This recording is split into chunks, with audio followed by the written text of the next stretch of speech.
and happy Monday evening to all of you. I'm Tushar Chaudhary, a leadership coach helping mid career project managers to grow as an influential project leaders.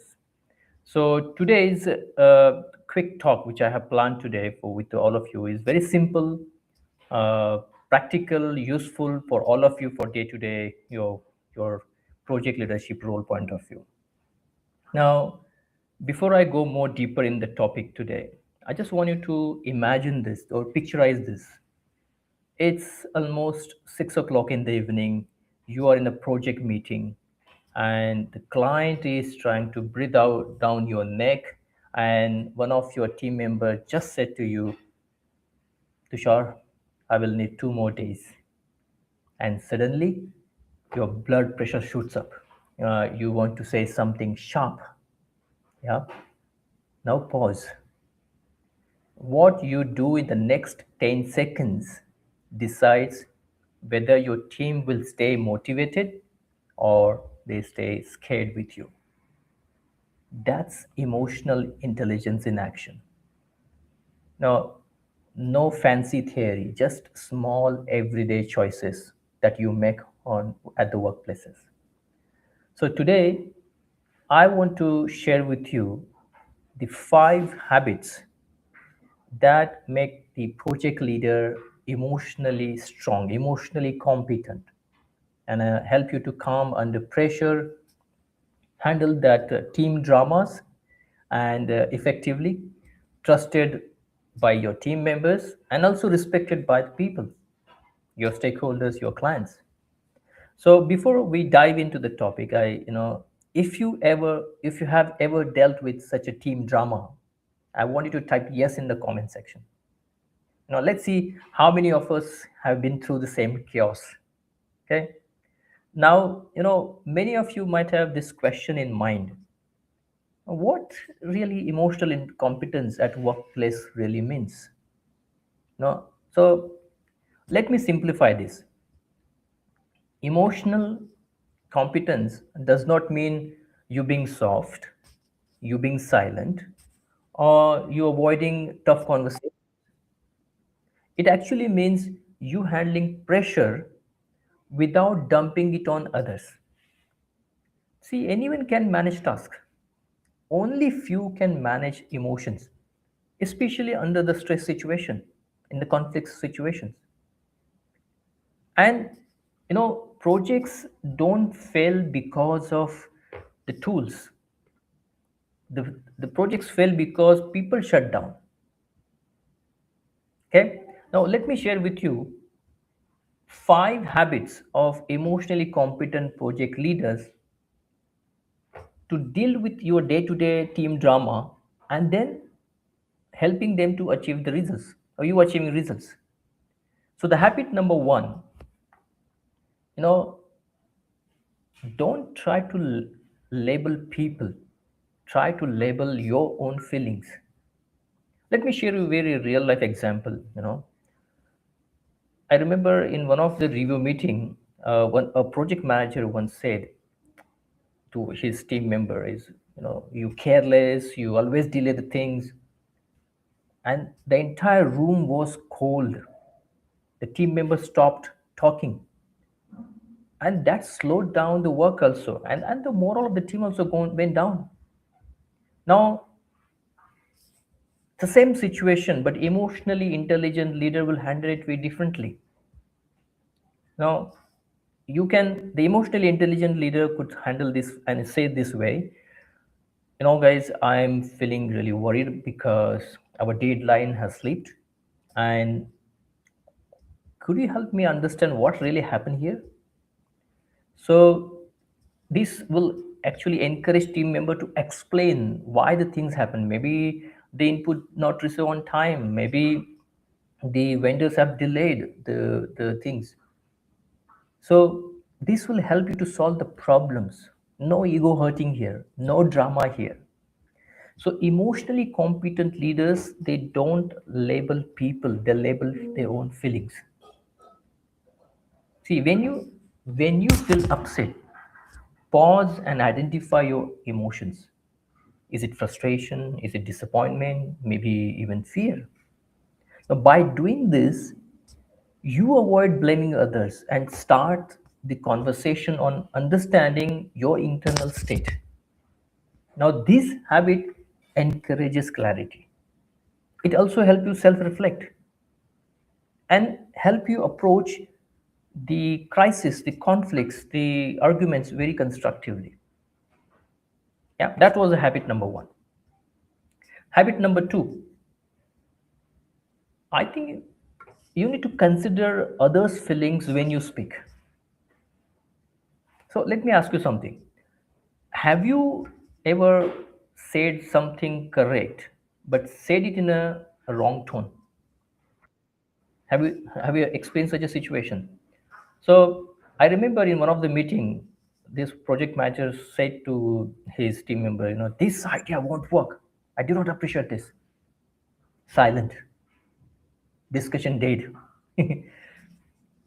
So if there is an emotionally competent manager is there or project leader is there, he or she would say, yeah, okay, I can see there is a lot of work being done on this. I can see the effort being there, but I'm just worried about one thing. Can we look at it together?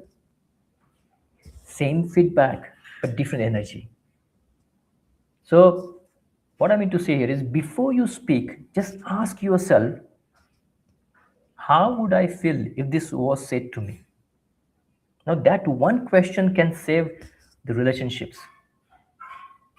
Now, by considering how others feel, you not only deliver feedback in a respectful manner, but also open up space for dialogue. Just remember, it's not just what you say, it's about how you say it that influences the responses. Yep, that was about the habit number two. Habit number three, take responsibility of your own feelings. You know, in the crisis or conflict situation, most people say, you made me angry. But emotionally competent people or leaders say, I feel angry. Because feelings are ours, not others. Yeah. Example, I'll share the example. Okay, I remember one of my team member, one of my peer, he got shouted by a stakeholder. And I know this peer in his early stage of career. If that early stage of career peer was there, he would have shout back to the stakeholder. But my peer, he paused and said to his stakeholder, I'm frustrated because I care about delivery. So can you please focus on the fixing this problem? The tone changed, and then the conversation improved. So when you own the emotions, it's basically you showing up your leadership maturity. That's the habit number three. Now, habit number four, you should validate other people's feelings and fears. See, validation does not mean agreement. It means acknowledgement. I remember one of the senior project manager in my previous company who noticed that one of his team members seemed unusually quiet during the meetings. Now, instead of assuming that team member was disengaged, this project manager privately asked that person, I noticed you seemed a bit off today. Is everything okay with you? And that team member admitted that she was worried about meeting tight deadlines and she felt overwhelmed. And this senior project manager actually validated her feelings by saying, yeah, it makes sense that you are feeling stressed given the circumstances. So let's see how we can support you, and let me see how can I help you on this one. See, in the workplaces, people don't always want solutions from us. They want to feel heard first. So in many workplaces, I've seen people often hide their true feelings because they fear being judged.